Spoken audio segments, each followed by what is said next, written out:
हो खूप जुना वाटतोय. हो, बराच जुना आहे. आणि हे बघ इथे सगळे त्यांचे हे लावले, ज्योतिबा सावित्रीबाईंना शिकवतायत. हो. आणि इथे मुलींना सावित्रीबाई शिकवतानाचा पण फोटो आहे. हम्म. तू आली होती का ग या वाड्यात अगोदर? नाही ग, मी तर पहिल्यांदा येते. अच्छा. सावित्रीबाई इथेच लहानच्या मोठ्या झाल्या वाटतं. नाही ग, त्यांचं गाव दुसरं कुठलं तरी होतं, पण मला आता आठवत नाहीये की मी सावित्री, नायगावच्या खंडोजी नवसे पाटलांची लेक आणि पुण्याच्या गोविंदराव फुल्यांची सून सावित्री ज्योतिबा फुले. कुणी मला माय म्हणतं, कुणी मला आई म्हणतं, कुणी मला महामाता म्हणतात, पण खरं तर मी संपूर्णपणे आईच आहे. कधी वाटतं या रंजल्या गंजल्या लोकांसाठी मी काय केलं?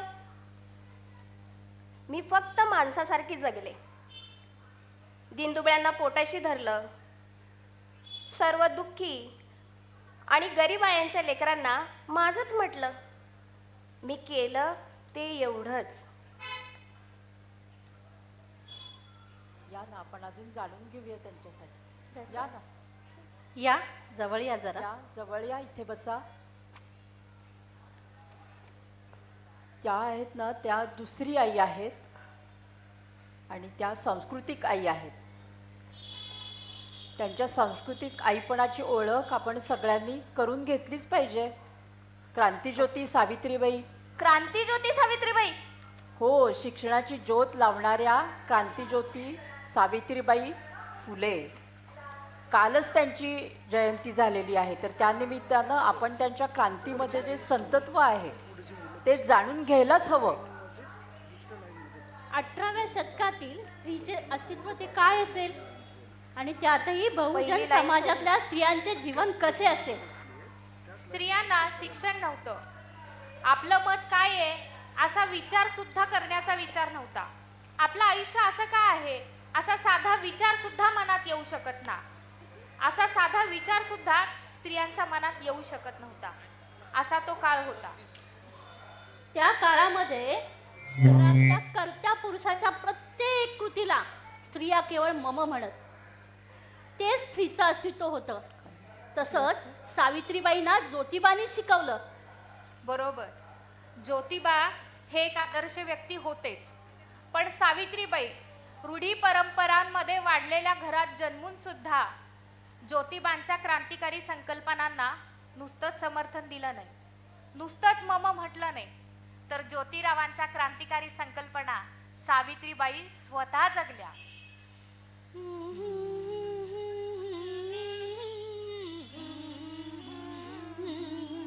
ही सावित्रीबाईंची ओवी आहे. हा, हो, हो, बरोबर. हो, हो.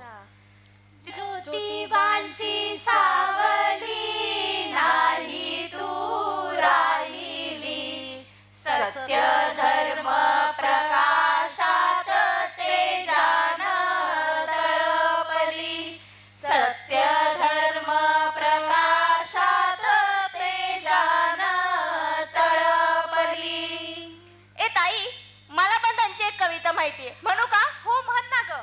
त्या म्हणतात, वाचे उच्चारी तैसे क्रिया करी, तीच नरनारी पूजनीय, सेवा परमार्थ पाळी व्रत सार्थ, होई कृतार्थ तेच वंद्य. हा, म्हणजेच आपल्याला काय दिसतं याच्यामधनं की त्या स्वतंत्र प्रज्ञेच्या कवयित्री होत्या. हो, परंतु दुर्दैवानं त्यांची साहित्यिकांनी त्यावेळी दखल घेतली गेली नाही. त्यांनी खूप कविता केल्या आहेत. काव्य फुले हा त्यांचा पहिला ग्रंथ 1854 साली प्रसिद्ध झाला आणि दुसरा जो ग्रंथ आहे तो म्हणजे सुबोध बावनकशी सुबोध रत्नाकर. हा, बरोबर, बावनकशी सुबोध रत्नाकर हा 1892 साली प्रसिद्ध झाला आणि त्याच्यामध्ये पेशव्यांनी केलेले अत्याचार आणि ज्योतिबांचं कार्य याचा समावेश त्याच्यामध्ये आहे. हो ना, मला त्यातील 2 ओळी आठवतात. मी तुम्हाला म्हणून दाखवू का? हो हो. जरूर. आली पेशवाई तिचे राज्य आले, आली पेशवाई तिचे राज्य आले, त्या पेशवाईला अति क्षुद्र भ्याले, स्वथुंकी थुंकाया गळा गाड घेते, खुना नाश या ढुंगणी झाप होते. अगं फक्त सावित्रीबाईंनी कविताच नाही केल्या, त्यांनी लेखही लिहिल्या, भाषणही दिले. मोर विठ्ठल वाळवेकरांना प्रेरणा देऊन त्यांनी गृहिणी मासिक सुरू केले आणि त्यामध्ये त्यांनी स्त्री प्रश्नावर लेखही लिहिले. अगं ताई, पण हे कधी वाचनात आलं नाही माझ्या. अगं कसं येणार? मग अशी ताईनी सांगितलं ना, साहित्यिकांनी त्यांची दखलच घेतली नाही, मग कसं होणार? याचं कारण ना त्यांच्या कवितांचे विषय असावे. कारण त्यांच्या कवितांमध्ये प्रेम, सुखदुःख, वात्सल्य हे सगळे विषय तर होतेच, पण सामाजिक अन्याय हा मुख्य विषय होता. त्यांच्या कविता जणू सामाजिक कार्याचा आरसाच, आणि ज्यामध्ये आपल्याला स्त्रियांचे प्रश्न, शिक्षणाचा हक्क, अंधश्रद्धा व रूढी परंपरावर प्रहार केलेले हे त्यांचे मुख्य विषय होते. ताई, मग त्यांची एखादी कविता सांग ना. मी सांगते तुला त्यांची एखादी तिला कविता. म्हणू दे. थांबा.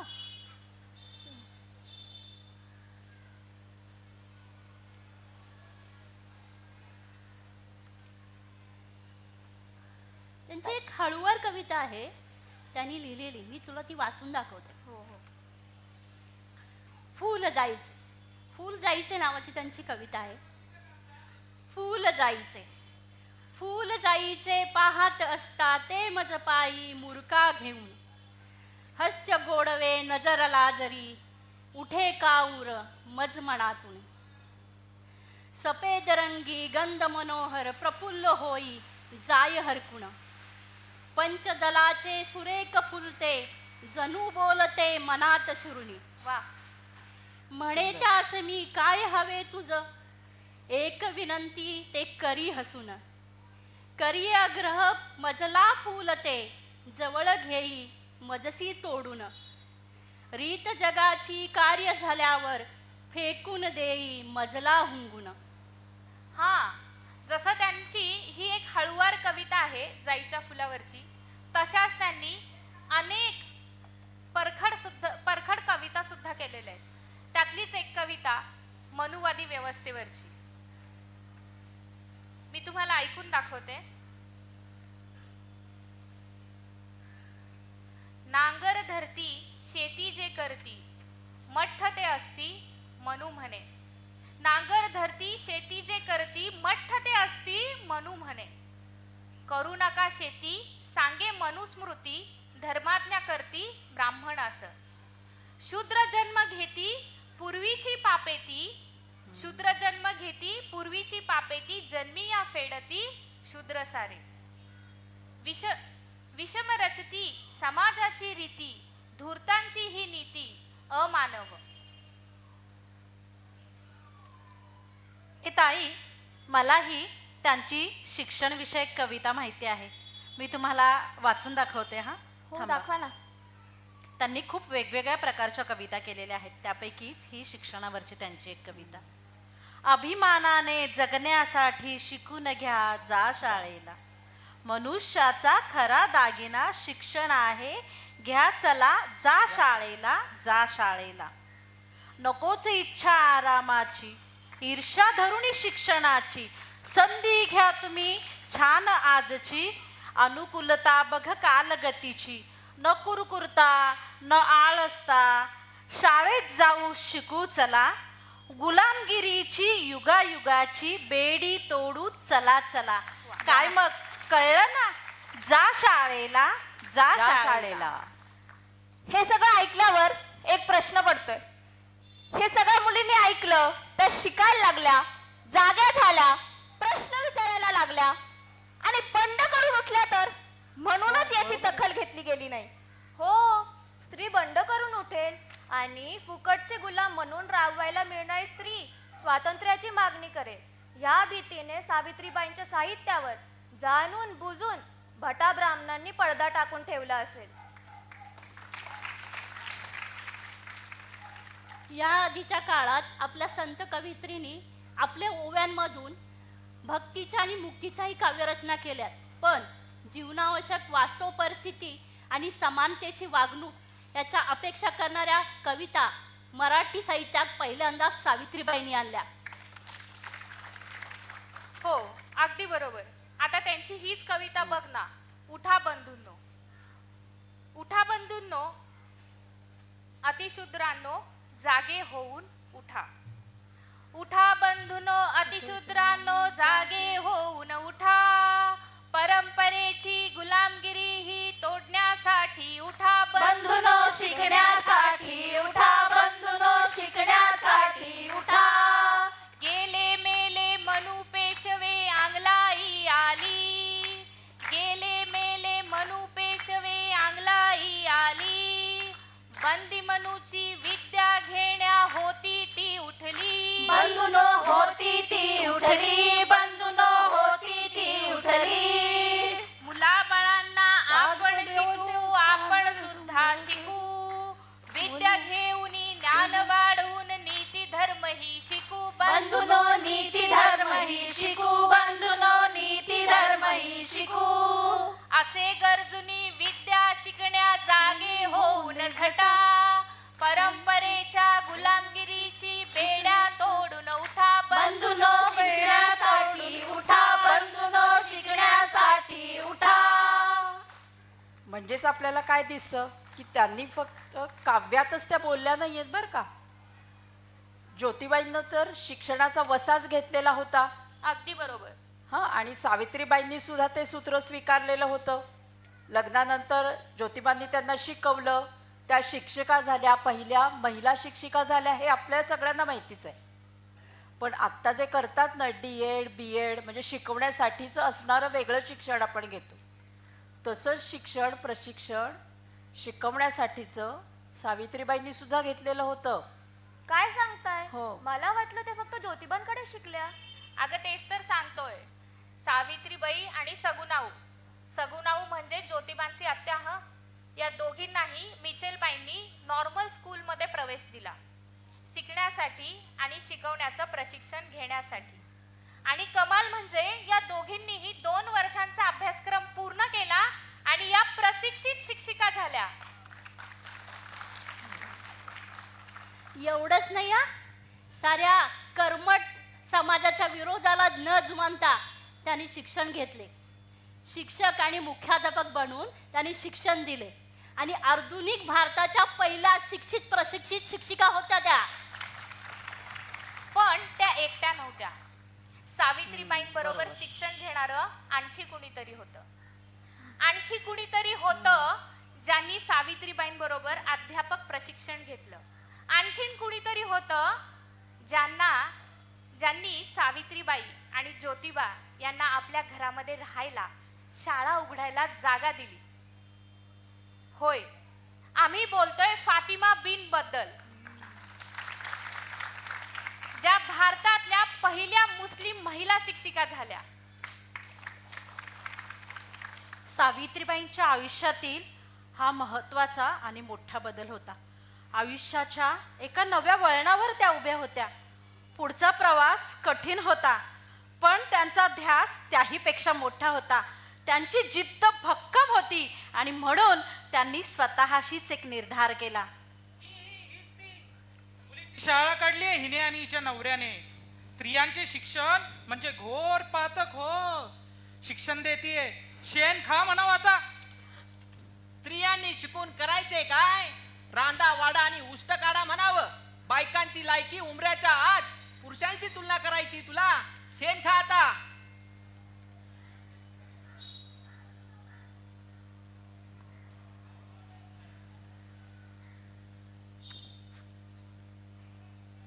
साहू, आज सुद्धा आमच्यामुळे तुम्हाला ही अवहेलना सहन करावी लागते. पण आता पाऊल मागे नाही. या, पाणी तापायला ठेवतो.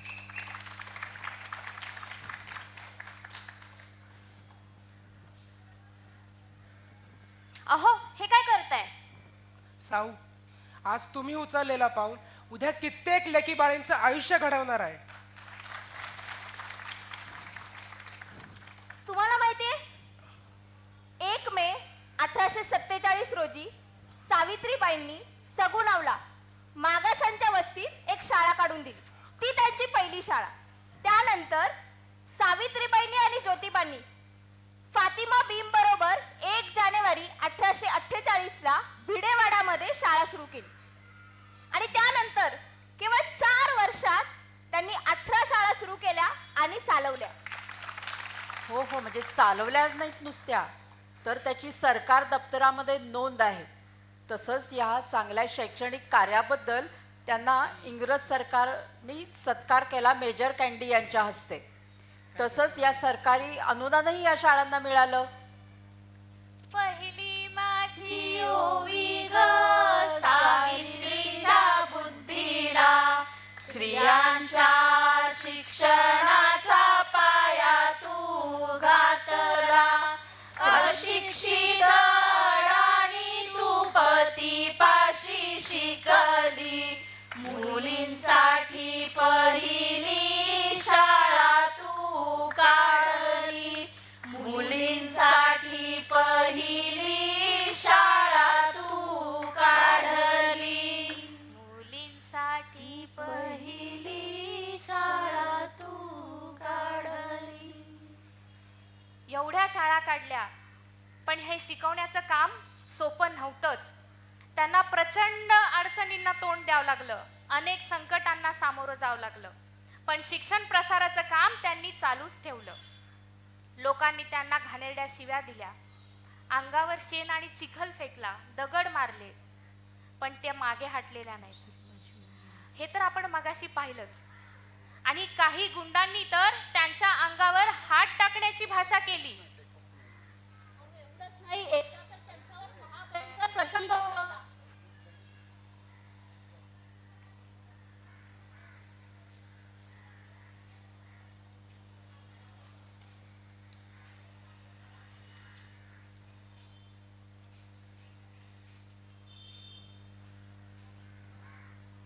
काय ग टवळे, कुठं निघालीस?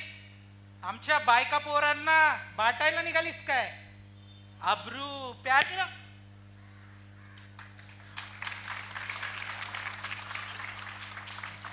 आजही इथल्या पुरुष सत्ताक व्यवस्थेत बहुतेक बायकांना प्रसंगातून जावं लागतं. पण अशा प्रसंगांना कसं सामोरं जावं याचा वस्तुपाठच सावित्रीबाईंनी घालून दिला.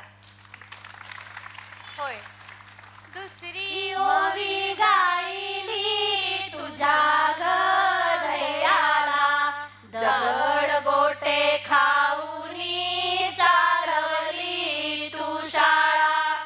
घराबाहेर काढले गुंडांनी अडविले, धीराने तोंड दिले सगळ्या त्रासाला. धीराने तोंड दिले सगळ्या त्रासाला. त्या काळी विद्वांना अजून एका संकटाला सामोरं जावं लागत होतं. त्यांचे केस कापून त्यांना कुरूप बनवलं जात होतं. हा, त्यांनी न्हाव्यांचा संप घडून आणला होता त्या काळी.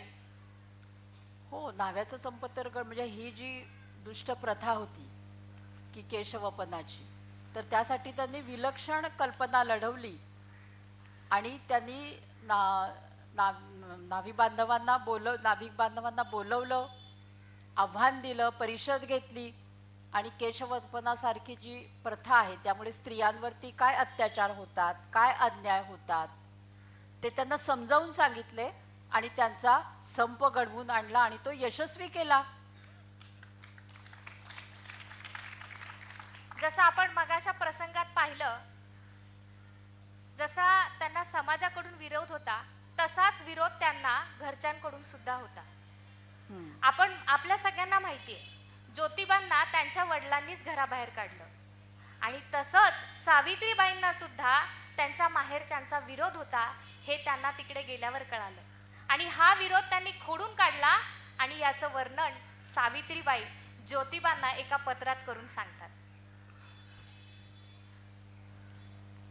सत्यरूप ज्योतिबा स्वामी यास सावित्रीचा शिरसाष्टांग नमस्कार. पत्रास कारण की माझ्या तब्येतीत अनेकदा उलटापालटी होऊन ताळ्यावर आली आहे. या दुखण्यात भाऊने अपरिमित श्रम घेऊन माझी सेवा केली आहे. यावरून तो किती प्रेमळ आहे हे दिसून येते. मी परिपूर्ण दुरुस्त होताच पुण्यास येईन. काळजीत असू नये. फातिमास त्रास पडत असेल पण ती कुरकुर करणार नाही.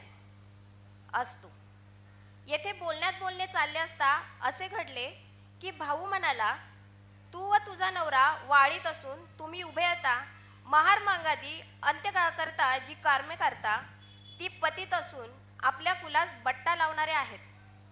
यास्तव सांगतो की तुम्ही नवरा बायकोने जाती रूढीस अनुसरून व भट सांगेल त्याचप्रमाणे आचरण करावे. त्याचे बेलगाम व असमंजस बोलणे ऐकून आई खटकन उतरून काळवंडली. भाऊ तसा दयाळू पण कोत्या बुद्धीचा असल्यामुळे त्यांनी तुम्हास व मला दुष्णे देऊन आपली निंदा करण्यास कमी केले नाही. आईस वाटले ती त्यास रागे न भरता ऐकवणी करती झाली की तुला देवाने रसवंतीसारखी काया दिली असता तिचा असा दुरुपयोग करावा हे चांगले नाही. आईचे बोलणे ऐकून भाऊ उगा राहिला व लज्जा पाहून मुकाट्याने बसून राहिला. मी त्याच्या मताचे खंडन करून बोलले, भाऊ तुझी बुद्धी कोती असून भट लोकांच्या शिकवणीने दुर्बल झाली आहे. तू शेळी गाय यांना जवळ घेऊन कुरवाळतोस. नागपंचमीस विषारी नाग पकडून त्यास दूध पाजतोस. महार मांग हे तुझ्यासम मानव असतात, त्यास अस्पृश्य समजतोस त्याचे कारण सांग, असा त्यास प्रश्न केला. भट लोक सोवळ्यात असता तुला बिटाळ मानतात, तुला महारच समजतात. माझे बोलणे ऐकून तो लज्जित झाला व पुसू लागला. महार मांगांना तुम्ही कशासाठी शिकवता? याविषयी लोक तुम्हाला अपशब्द देऊन त्रास देतात हे मला ऐकवत नाही. मी त्यास इंग्रज लोक महार मांगांसाठी काय काय करतात ते सांगून विद्याहीनता ही पशुत्वाची खून आहे. भट लोकांच्या श्रेष्ठत्वास आधारभूत विद्या हीच होय. तिचा महिमा मोठा आहे. जो कोणी तिला प्राप्त करून घेईल त्याची नीचता दूर पळून उच्चता त्याचा अंगीकार करेल. माझे स्वामी देव माणूस आहे, त्याची सर या देशी कोणाला येणार नाही. महार मांगांनी शिकावे व माणूस म्हणून जगावे या कारणास्तव भटगुळांशी झगडत खटाटोप करणारे ज्योतिबा स्वामी महार मांगांना शिकवितात व मीही त्यात शिकविते. पण त्यात चुकीचं काय आहे? आम्ही उभयता मुलींना शिकवितो, बायांना शिकवितो, महार मांगांना शिकवितो. हे ब्राह्मणांना अपायकारक होणार. या समजुतीच्या कारणास्तव ते आमच्या माणूस धर्माच्या कामास अब्राह्मण्य करीत निंदा कुटाळक्या करतात व तुझ्यासारख्याच्या मनात किलमिश पेरतात. तुला स्मरत असेल की माझ्या नवऱ्याचा गुणग्राही इंग्रज सरकारने एका समारंभ घडवून त्यात त्यांच्या कार्याचा गौरव करून आदर सत्कार घडून दुर्मती दुर्जनास लाजविले.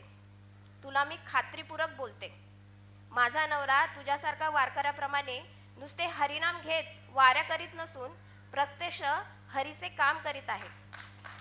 त्यास मी मदत करते. हे काम इतके आल्हादकारक होते की त्या योगे मला परमानंद होतोच होतो. या व्यतिरिक्त मनुष्याची सीमा दुगोच्चर होते. माझे बोलणे भाऊ आई एकाग्र चित्ताने ऐकत राहिली. भाऊ पश्चाताप पाहून याचना करता झाला. आई बोलली, सावित्री तुझ्या जीवे सरस्वती नांदत असावी. तुझे ज्ञान ऐकून मी कृतार्थ झाले. दोघांच्या उद्गाराने माझे अंतःकरण समाधानाने भरून आले. यावरून तुमच्या ध्यानात येईल की पुण्यात आपल्याविषयी दुष्टावा माजवणारे विदूषक पुष्कळ आहेत. तसेच येथेही आहेत. त्यांना भिवून हाती घेतलेले कार्य सोडून का द्यावे? सदा सर्वदा कामात गुंतावे. भविष्यातले यश आपलेच आहे. अधिक उणे काय लिहावे ही विज्ञापना. आपली सावित्री. ऐकलत ना पत्र? किती अर्थपूर्ण लिहिलेलं आहे. म्हणजे याच्यामध्ये कुठेही कौटुंबिक किंवा खाजगी चर्चा आपल्याला दिसत नाही, तर एकच कार्य हाती घेतलेल्या दोन सहकाऱ्यांचं ते संवाद आहे. त्यामुळे आपल्याला त्यांनी एकच कार्य हातात घेतल्यामुळे हितगुजापेक्षा संवाद जास्त आपल्याला दिसून येतो. पण शेठजी म्हणायचे, हे होणार सावित्री. या समाजाला जर अज्ञानातून बाहेर काढायचे असेल तर एवढी किंमत मोजावी लागणारच. तेव्हा हे आपण सोसलंच पाहिजे. शेठजींचे हेच शब्द खूप हिंमत देऊन जायचे. हीच हिंमत सावित्रीबाईंना पुढच्या प्रसंगी पडली असावी. त्यांच्या या शिक्षण प्रसाराला इथल्या सनातनांचा प्रचंड विरोध होता. सावित्रीबाईंनी तेव्हाच ओळखले होते की स्त्रियांचा आत्मविश्वास वाढवणे गरजेचे आहे. त्यांनी काही क्रूर रूढींना आळा पण घातला.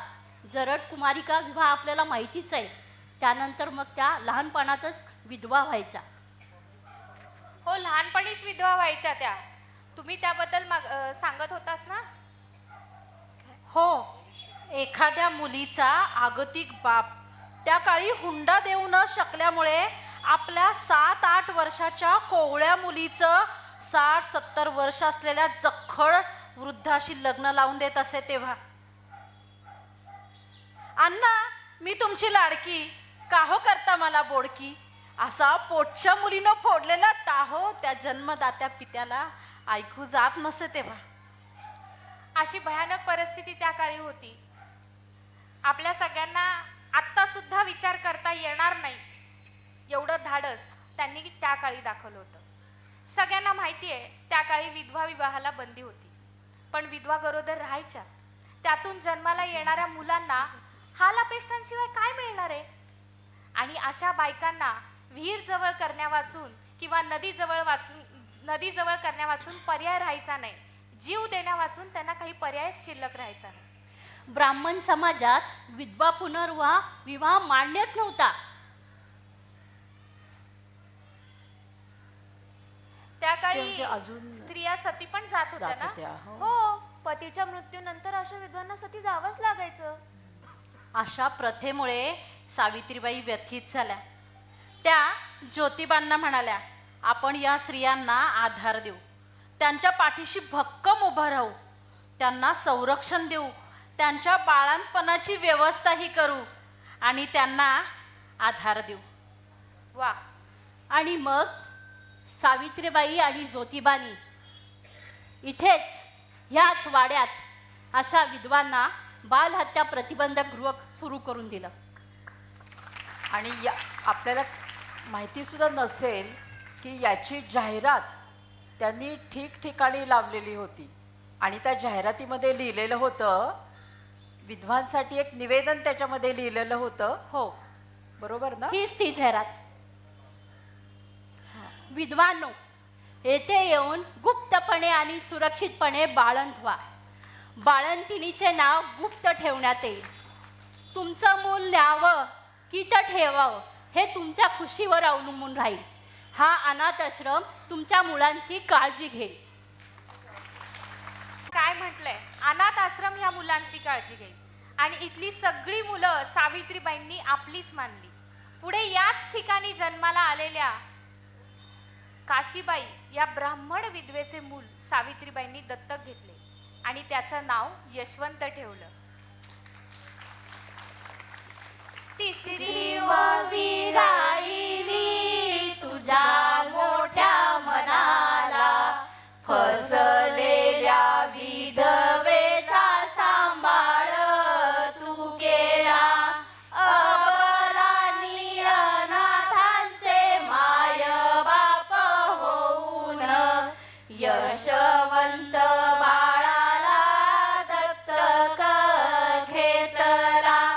यशवंत बाळाला दत्तक घेतला. मी मगाशी सांगितल्याप्रमाणे त्या काळी विधवांना एका संकटाला तोंड द्यावं लागत असे आणि मग त्या बिचाऱ्यांना सगळ्यांना त्यांचे केस कापून त्यांना कुरूप केलं जात होतं. अशा वेळी सावित्रीबाईंनी काय केलं असेल? हा, तुम्ही मगाशी सांगत होता ना, सावित्रीबाईंनी तेच. न्हाव्यांचा संप घडून आणला. हो, तेच. म्हणजे नाभिकांचा संप घडून आणल्यामुळे निश्चितच ही प्रथा बंद पडण्यास सहाय्य झालं. पण ह्याच्यामध्ये सावित्रीचं विलक्षण कल्पना लढवण्याचं कौतुकच आहे. म्हणजे हे काम अगदी अवघड काम होतं की न्हाव्यांचा संप आणि तोही न्हाव्यांकडून घडवून आणणं आणि ही प्रथा बंद पाडणं. आज सुद्धा अशी कितीतरी बंधनं स्त्रियांवर लादली जात आहेत. अशी स्त्रियांवर बंधनं घालायला मगाशी तू म्हणाली होतीस ना, त्याप्रमाणे पुरुष सत्ताच जबाबदार आहे. सगळ्या धर्मांमध्ये पुरुषांना श्रेष्ठ मानलेले आहे आणि सर्व धर्मग्रंथांमध्ये सुद्धा फक्त पुरुषांचाच विचार दिसतो आणि स्त्रियांनी काय करावं हे त्यांनी लिहून ठेवलेले आहे. म्हणूनच ज्योतिरावांनी सत्यशोधक समाजाची स्थापना केली, ज्यामध्ये स्त्रियांचा आणि शूद्रातिशूद्रांचा विचार केलेला आहे, ज्यामध्ये सगळ्यांना समान अधिकार दिलेला आहे.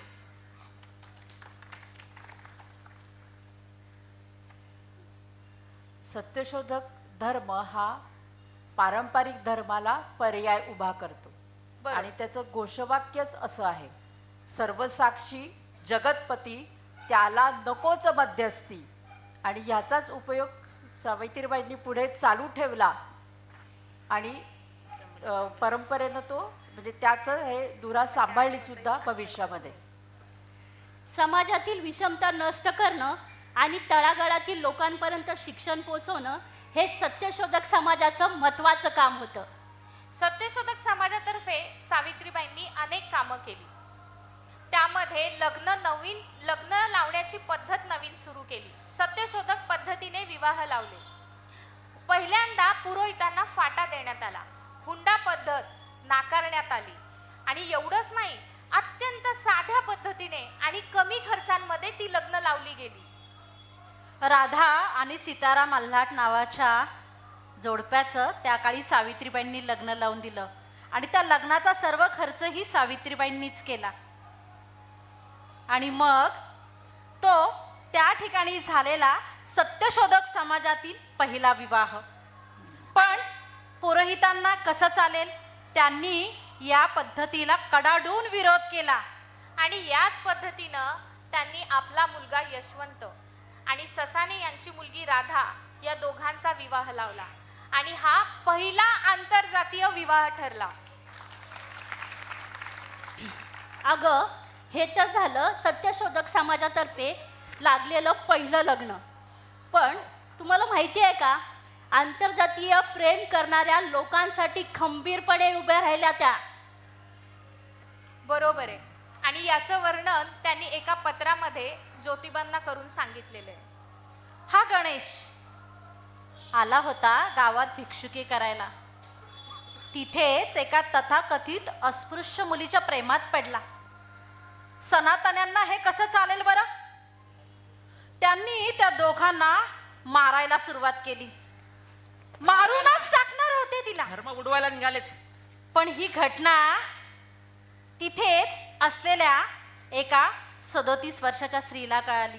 ती ताडकन उठली आणि घटनास्थळी पोहोचली.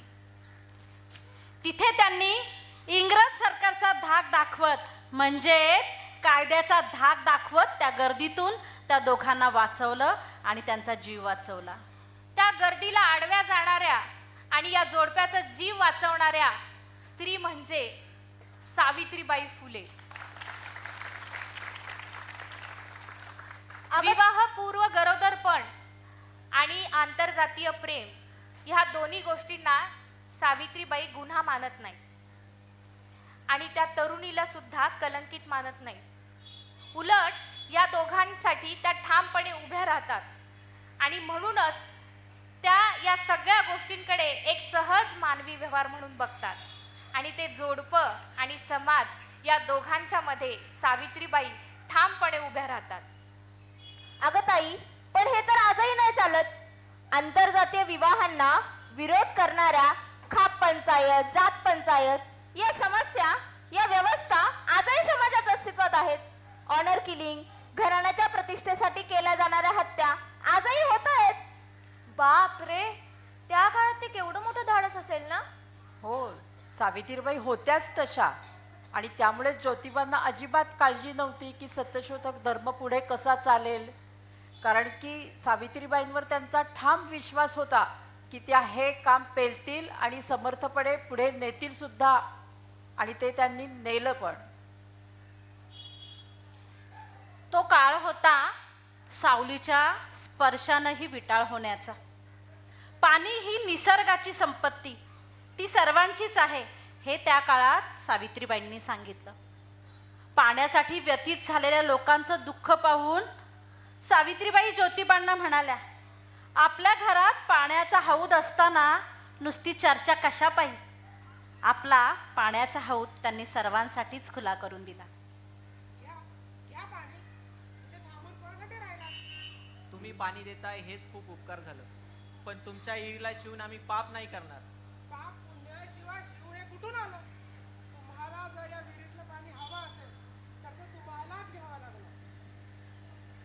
तर असे होते ज्योती आणि सावित्री एकमेकांना पूरक. ताई, ज्योतिबांनी त्यांच्या दत्तक मुलाला वारस म्हणून जाहीर केलं होतं ना? हो, त्यांनी यशवंतालाच वारस म्हणून जाहीर केलं होतं. पण त्या वारस पत्रामध्ये काही गोष्टी अगदी स्पष्टपणे लिहिल्या होत्या, जसं की यशवंत शिकला नाही तर सगळी संपत्ती धर्मार्थ करावी. तसंच ते गेल्यानंतर त्यांचे क्रियाकर्म सुद्धा यशवंताने करावे. ते गेल्यानंतर त्यांच्या भाऊबंधांना त्यांचं माळी असणं आणि नातं आठवलं. क्रियाकर्म आम्हीच करू अशी त्यांनी भूमिका घेतली. अशा वेळी सावित्रीबाई धैर्यानं पुढे आल्या. त्यांनी टिटवं स्वतःच्या हातात धरलं. यशवंताचा हात हातात धरून सावित्रीबाई अंत्ययात्रेमध्ये स्वतः पुढे चालू लागल्या. स्वतःच्या हाताने त्यांनी पार्थिवाला अग्नी दिला. भारताच्या हजारो वर्षांच्या इतिहासामध्ये एका स्त्रीनं टिटवा धरण्याची आणि पार्थिवाला अग्नी देण्याची ही पहिली आणि कदाचित शेवटचीच घटना असावी. तसंच 1896चा दुष्काळ होता. तेव्हा सुद्धा सावित्रीबाईंनी खूप काम केलं. म्हणजे ज्या शरीर विक्रय करणाऱ्या जे बाया बापड्या होत्या त्यांना त्यांनी आश्रय दिला. आणि त्याचप्रमाणे याला मदतीचा हात कोणी केला माहिती आहे? पंडिता रमाबाई आणि गायकवाड सरकार यांनी मदतीचा हात पुढे केला. 1896चा दुष्काळ संपत नाही, तोच 1897 उजाडलं. भयंकर दुष्काळापाठोपाठ प्लेगची साथ घेऊनच लाखोंनी लोक मरत होती. दिवसाला 700-800 लोक मेल्याची नोंद होती. ही नोंद करण्यासाठी त्या काळी सरकारी दरबारी नोकर नेमलेले होते. मृतांच्या फक्त आकड्यांची नोंद त्या काळात केली जात होती. मृतांची नावे लिहिण्यासाठी त्यावेळेस नोंद होत नव्हती. त्यासाठी मनुष्यबळ कमी पडत होतं. इतक्या मोठ्या संख्येने लोक मरण पावत होते. पण सावित्रीबाई सुद्धा मागे राहिल्या नाहीत यावेळी. त्यांचा मुलगा यशवंत डॉक्टर होता. त्याला दक्षिण आफ्रिकेतून बोलवून घेतलं. त्याच्याकडनं सगळी आजाराची माहिती घेतली आणि त्या रुग्णांना दवाखान्यात घेऊन जाऊ लागल्या. त्यावेळी पांडुरंग नावाच्या एका मुलाला प्लेगची लागण झाली होती. सावित्रीबाई त्याला साधं कुणी हात सुद्धा लावायला तयार नव्हतं. सावित्रीबाई स्वतः तापाने फनफनलेल्या असून सुद्धा त्यांनी पांडुरंगाला पाठीवर घातलं. पांडुरंग वाचला, पण सावित्रीबाईंची ज्योत मालवली. दुःखितांच्या सेवेत देह तू ठेविला, स्मरण तुझे करुणी वसामी घेतला, स्मरण तुझे करुणी वसामी घेतला. सुख दुःख काही, स्वार्थपणा नाही, परहित पाही तोच थोर. मानवाचे नाते ओळखती जेते, सावित्री वदते तेच संत. हेच तर सावित्रीबाईंचं थोर संतत्व त्यांच्या कांतीमध्ये होतं. त्या काळी कितीतरी समाजसुधारकांचा उदय झाला. असे कित्येक समाजसुधारक त्या काळी आणि त्यानंतरही होऊन गेले. अशा या महान समाजसुधारक सूर्यांसमोर सावित्रीबाई नावाचा तारा समाजाला आजही ऊर्जा देतोय. सावित्री सततच बरोबर आहे अनेकींच्या. ती सतत साथ घालतीये. घाबरू नका, कामाला लागा. म्हणूनच भारतातल्या शिकून सवरून संघर्ष करून यश मिळवलेल्या लेकीबाळी आज सुद्धा स्वतःला सावित्रीच्या लेकी म्हणतात. होय, आम्ही सावित्रीच्या लेकी. भगिनींना